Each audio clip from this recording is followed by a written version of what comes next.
नमस्कार दोस्तों, स्वागत है आपका सुनहरा भारत हिंदी यूट्यूब चैनल में।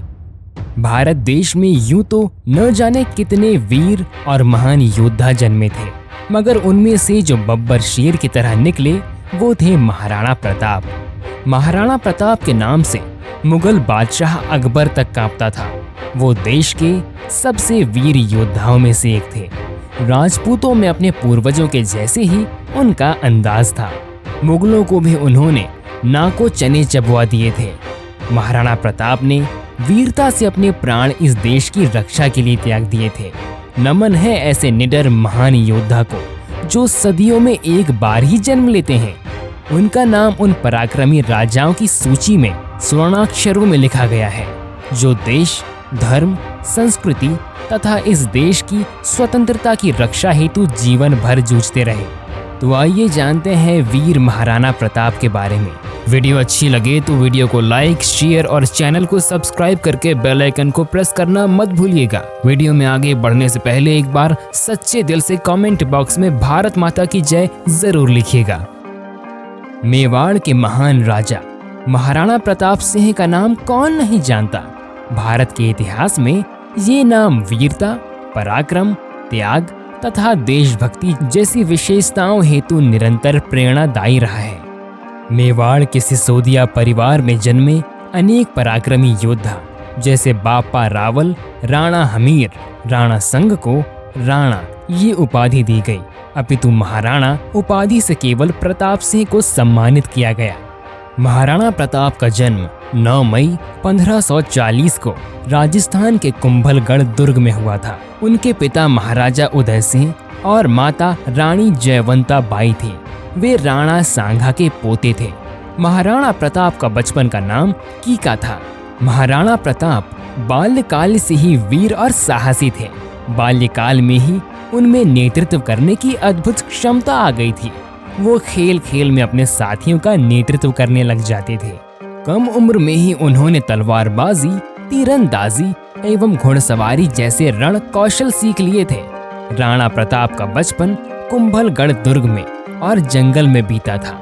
उनकी माता जयवंता बाई जी उनकी पहली गुरु थी, जिन्होंने धर्म का पाठ पढ़ाया कि धर्म की रक्षा के लिए यदि प्राण भी त्यागने पड़े तो कोई संकोच न करे। मेवाड़ की गद्दी पर बैठते समय महाराणा प्रताप ने शपथ ली थी कि जब तक वो चित्तौड़ को मुगलों से आजाद नहीं करा लेंगे, ना थाली में रोटी खाएंगे, ना ही बिस्तर पर सोएंगे। युद्ध के वक्त महाराणा प्रताप 72 किलो का कवच पहनते थे। इसके साथ वे युद्ध में अपने साथ हमेशा एक भाला लिए रहते थे, जिससे बड़े से बड़े दुश्मन पर धावा बोल देते थे। इतिहासकारों के अनुसार महाराणा प्रताप के भाले, कवच, ढाल और 2 तलवारों का वजन कुल मिलाकर 208 किलोग्राम होता था। आपको बता दें कि महाराणा प्रताप के हथियार इतिहास के सबसे भारी युद्ध हथियारों में शामिल हैं। महाराणा प्रताप को जितना उनकी बहादुरी के लिए जाना जाता है, उतना ही उनकी दरिया दिली और प्रजा और राज्य से उनका प्रेम जग जाहिर है। आपको बता दें कि हल्दी घाटी में मुगल शासक अकबर के खिलाफ लड़ा गया उनका युद्ध इतिहास में सबसे चर्चित युद्धों में से एक है। इस युद्ध में अपनी छोटी सी सेना के साथ उन्होंने मुगलों की विशाल सेना को नाको चने चबवा दिए थे। ये इतिहास का सबसे बड़ा युद्ध था। इसमें मुगलों और राजपूतों के वर्चस्व को लेकर खूनी संघर्ष हुआ, जिसमें कई राजपूतों ने प्रताप से गद्दारी की और अकबर की अधीनता स्वीकार की। महाराणा प्रताप के पास एक बहुत बड़ी सेना नहीं थी, ना ही उनके पास ज्यादा हथियार, घोड़े एवं हाथी थे, लेकिन उनके हौसले बुलंद थे। उन्होंने भीलों एक जाति को इकट्ठा किया, उन्हें रण कौशल सिखाए और एक स्थायी सेना बनाई। महाराणा प्रताप जितने शक्तिशाली एवं वीर थे, उतना ही उनका घोड़ा शहीद चेतक और हाथी राम प्रसाद था, जिनकी इतिहास में अलग ही गाथाएं हैं। स्वयं अकबर भी उनके समक्ष युद्ध करने से कतराता था। इन सभी कारणों से राणा प्रताप अब बादशाह अकबर की आंख का कांटा बन गया था। अकबर ने चित्तौड़ को तो जीत लिया था, लेकिन अब वो महाराणा प्रताप को अपने अधीन करना चाहता था। इसी प्रयास में अकबर ने महाराणा प्रताप को 1 बार नहीं, 2 बार नहीं, बल्कि 4 बार समझौते के लिए अपने अलग अलग सेनापतियों को भेजा। संधि के सभी प्रस्ताव विफल हो जाने पर अंततः बादशाह अकबर ने युद्ध का ऐलान कर दिया। हल्दी घाटी के इस युद्ध में महाराणा प्रताप ने मात्र 20,000 सैनिकों के साथ मुगल अकबर के 80,000 सैनिकों का डटकर मुकाबला किया। हल्दी घाटी का युद्ध एक अनिर्णायक युद्ध रहा, क्योंकि इसमें न अकबर जीता और न ही महाराणा प्रताप हारे। इसकी वजह महाराणा प्रताप के मन में राज्य की सुरक्षा का अटूट जज्बा था। अकबर का उद्देश्य राणा प्रताप को जिंदा या मुर्दा पकड़ना था, लेकिन वो ऐसा नहीं कर सका। ये एक हैरान करने वाली बात है कि जिस दिन ये युद्ध शुरू हुआ उसी दोपहर को समाप्त भी हो गया, लेकिन इस युद्ध में दोनों सेनाओं के करीब 17,000 सैनिक मारे गए। स्वयं महाराणा प्रताप इस युद्ध में घायल हो गए थे। तब महाराणा प्रताप का घोड़ा चेतक उनके लिए मसीहा बनकर आया। चेतक ने घायल अवस्था में महाराणा को युद्ध भूमि से बचाकर सुरक्षित स्थान पर पहुंचाया। चेतक में संवेदनशीलता, वफादारी और बहादुरी की भरमार थी।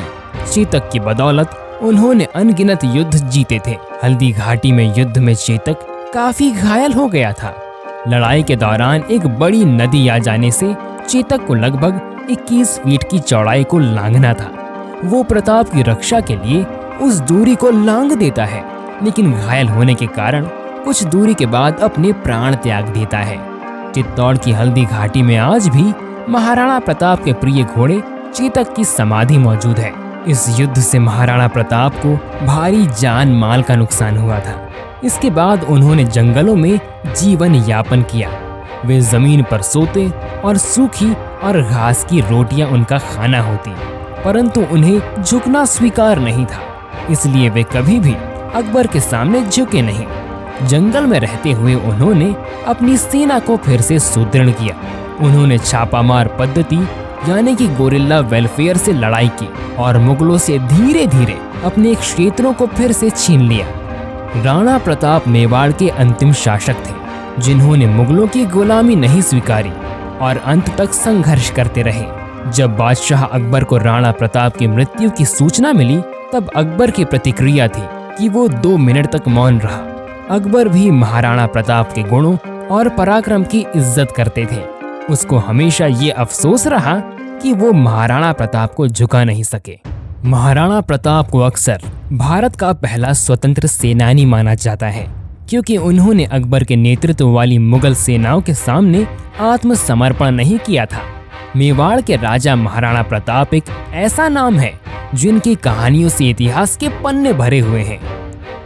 आप क्या कहते हैं इस न्यूज़ के बारे में? कमेंट बॉक्स में अपने विचार हमसे जरूर शेयर करें। हमारा चैनल सुनहरा भारत इस वीडियो में दिए गए न्यूज़, फोटोज व वीडियोस की प्रामाणिकता की पुष्टि नहीं करता है। तो मिलते हैं एक नए वीडियो के साथ, तब तक के लिए वंदे मातरम।